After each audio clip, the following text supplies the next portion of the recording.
Bonjour à toutes et à tous, ravi de vous retrouver pour ce nouveau JT Breton dans l'actualité de ce mercredi 6 juin 2019. Merconcept, l'entreprise atypique de François Gabard, qui œuvre sur la course au large, a posé son sac à Concarneau. L'e-bus n'est pas électrique, mais il est connecté. Le véhicule équipé de 8 postes multimédia permet d'initier le public au numérique dans l'agglomération de Concarneau. Et puis le sous-sol livre souvent des trésors archéologiques. L'urbanisation et les fouilles préventives qui l'accompagnent permettent de multiplier les découvertes historiques comme à Séné dans le Morbihan. François Gabard a posé ce jeudi la première pierre du futur bâtiment de Merconcept, son entreprise hors norme. Il s'agit d'une structure dédiée à la course au large et à l'innovation sur les voiliers de course. Le vainqueur du Vendée Globe 2013, également recordman du Tour du Monde en solitaire, a posé son sac sur les quais concarnois. Il l'explique au micro de Christophe Boucher. Le bâtiment à Concarneau est un outil de travail important et indispensable pour continuer à développer notre savoir-faire ici, proche du pôle Finistère course au large, dans ce berceau qui est la course au large en Bretagne Sud. C'est assez fabuleux tout ce qu'on est capable de faire. On est capable de construire des trimarans, on est capable de les concevoir, de les imaginer. Il y a une révolution sans précédent qui est en train de s'opérer dans la course au large. Et tout le savoir-faire est là. Et donc il faut avoir un outil de travail adapté pour ça.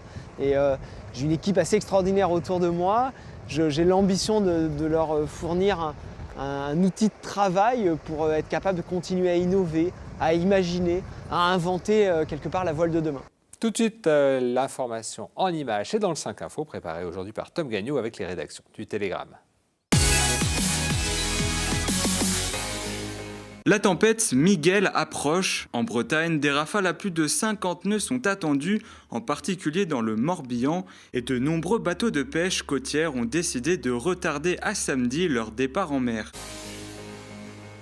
Et maintenant, Maël de Calan, après David Robot, maire de Vannes, Agnès Lebrun, maire de Morlaix, Ronan Loas, maire de Plomeur ou encore Ludovic Jolivet, maire de Quimper.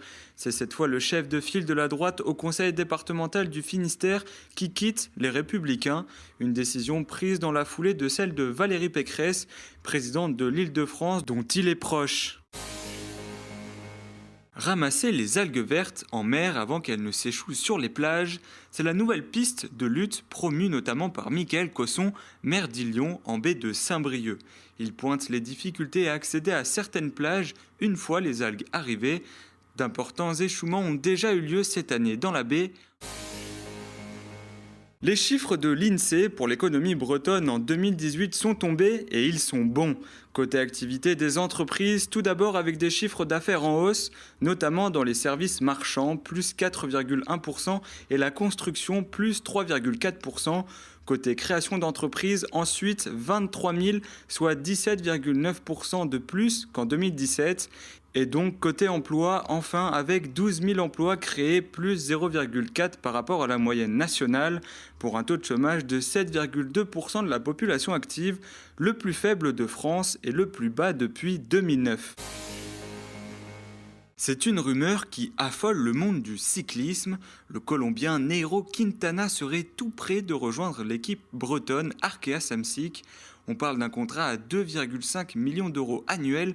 Le grimpeur de 29 ans est un cador de la pédale. Il n'a jamais remporté le Tour de France, mais a déjà terminé 3 fois sur le podium. Après 18 mois de travail entre les associations, les entreprises et les collectivités bretonnes, le président de la région Bretagne a présenté à Saint-Brieuc les accords Bretagne pour le climat et la planète. Il comprend 38 objectifs tels qu'éviter le plastique à usage unique, planter des fleurs pour les abeilles ou encore s'inscrire au dispositif EcoWatt. Je vous propose d'écouter donc le président de la région, Loïc Chenet-Girard, au micro de Mathilde Kemener. Des sujets très concrets sur lesquels on doit s'engager collectivement. Et un message global de cette Brescope, c'est qu'on n'y arrivera pas tout seul, on y arrivera ensemble. C'est un projet collectif pour la Bretagne qui intègre bien entendu des transitions environnementales pour faire en sorte que le climat, la biodiversité restent compatibles avec la vie humaine, mais aussi des enjeux d'aménagement du territoire, d'équilibre du territoire, de progrès sociaux qui sont indispensables pour continuer à vivre comme on le souhaite en Bretagne. Et au moment où se tenait la réunion devant le Palais des Congrès de Saint-Brieuc, eh bien, il y avait les membres du mouvement citoyen Extinction Rebellion qui se sont relayés pour interpeller le public. Ils jugent la démarche de la région Bretagne insuffisante. On écoute l'un des membres, Briac Benoît, au micro de Mathilde Kemener. Par exemple le transport, en fait, si on parle des émissions de gaz à effet de serre, en fait, aujourd'hui tout est fait pour la voiture. La région pourrait mettre le paquet sur le TER par exemple, et pourquoi pas la gratuité de tous les transports en commun. Et ça serait une mesure concrète en fait, qui permettrait aux gens d'utiliser plus les transports en commun, qu'aujourd'hui en fait, il y a de moins en moins de trains partout, donc ça ne favorise pas le transport en commun. Et aujourd'hui la région elle va mettre l'accent aujourd'hui sur le covoiturage, donc ce qui reste encore de la voiture, quoi. Là, on pense que nous, ce qui se passe ici, c'est juste insuffisant en fait, par rapport à l'urgence de la situation. Et on quitte justement Saint-Brieuc pour Concarneau, où l'e-bus n'est pas un véhicule électrique, mais un véhicule connecté depuis 2012. Il ne s'agit pas donc d'un véhicule électrique, mais un car où 8 postes multimédia et un animateur permettent au public le plus éloigné de l'informatique de ne pas subir la fracture numérique. 800 heures d'ateliers ont déjà été organisées dans les 9 villes de l'agglomération. Sophie Lecroisier a assisté justement à l'un de ces ateliers. Vous voulez aller à Nice en avion, départ de Quimper. Des cas concrets, en guise d'exercice pour se familiariser avec Internet. Pendant 6 heures, les élèves de cet atelier vont apprendre à se débrouiller seuls sur le web. J'étais vraiment mauvais au niveau informatique, donc pouvoir en mettre un peu à la page maintenant, je me suis mis un peu au cours, quoi. C'est positif, hein, il y a quand même pas mal de choses qu'on comprend, qu'on met en place, c'est bien. Ouais. J'avais déjà quelques bases, mais je voulais être sûre que je ne me trompais pas. Chaque année, 1800 personnes bénéficient des ateliers gratuits de l'e-bus. L'espace est aménagé et équipé pour recevoir jusqu'à 8 élèves par séance. On constate qu'il y a une crainte quand même d'utiliser ces outils. Ils entendent beaucoup de choses, surtout les mauvaises choses d'Internet.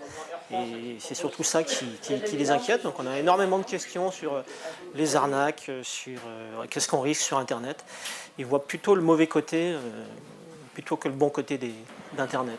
25 thèmes d'ateliers sont proposés, initiation à l'informatique, découverte du smartphone et de la tablette, ou encore retouche photo et impression 3D.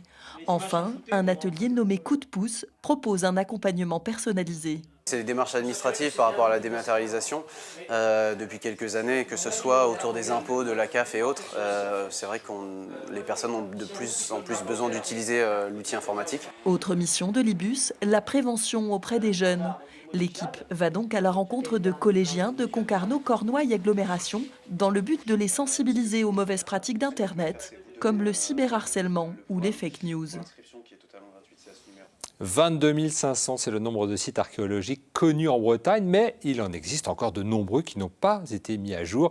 Avec la création des zones économiques ou encore les constructions de lotissements, de nouveaux sites sont découverts lors des fouilles préventives. C'est actuellement le cas à Séné dans le Morbihan, où se déroule donc une fouille archéologique préventive. Exemple avec Karine Chevrolier. C'est un véritable travail de fourmi sur un chantier d'envergure de plus de 2 hectares. Armés de truelles, spatules et balayettes, les 7 archéologues du site de Bézidel ont fait parler la terre. Ici, on est dans un bâtiment que l'on voit avec la fondation des murs de part et d'autre. Et ce bâtiment est installé sur une série de fossés plus anciens que je suis en train de fouiller.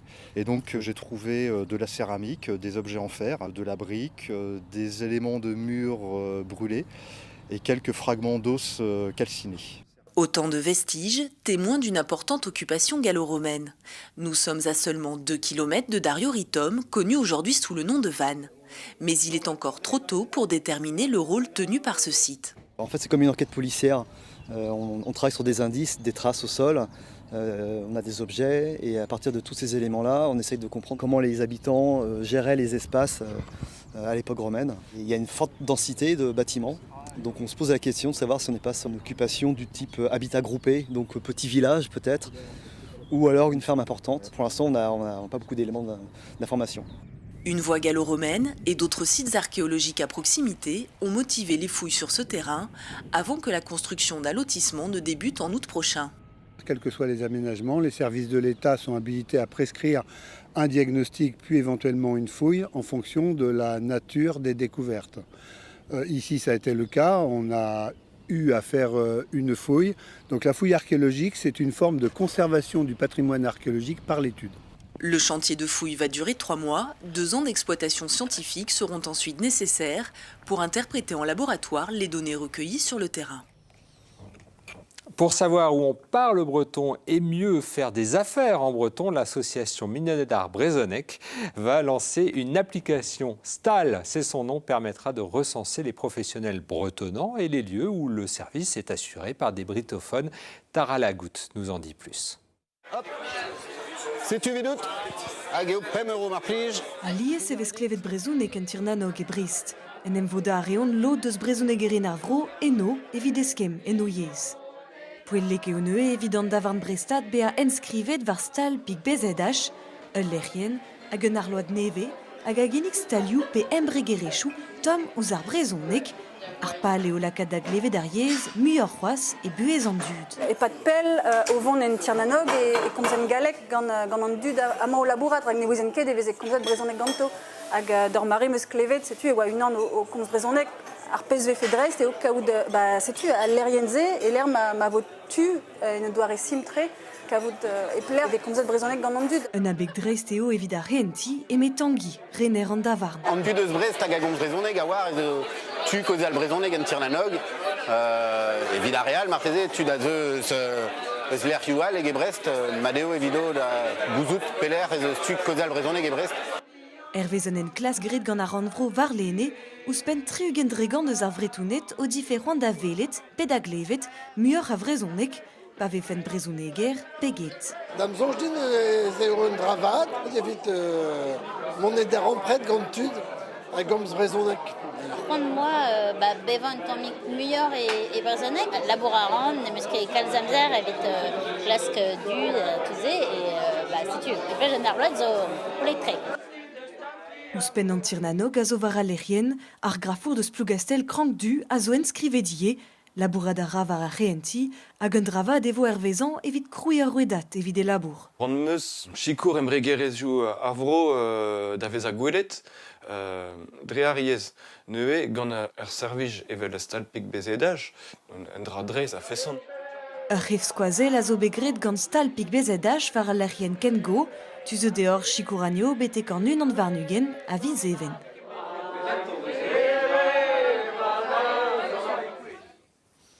Cette édition est terminée. Merci de l'avoir suivi. Tout de suite, vous retrouvez l'instant T. Pauline Ferco revient sur la question des océans et un fait d'actualité, les microplastiques. Également, le festival des déchets. Et enfin, une initiative économique, l'ouverture d'une épicerie zéro emballage, justement, à Briec. Pour notre part, nous nous retrouvons à 19h ce vendredi pour un nouveau JT Breton. Je vous souhaite une très bonne soirée.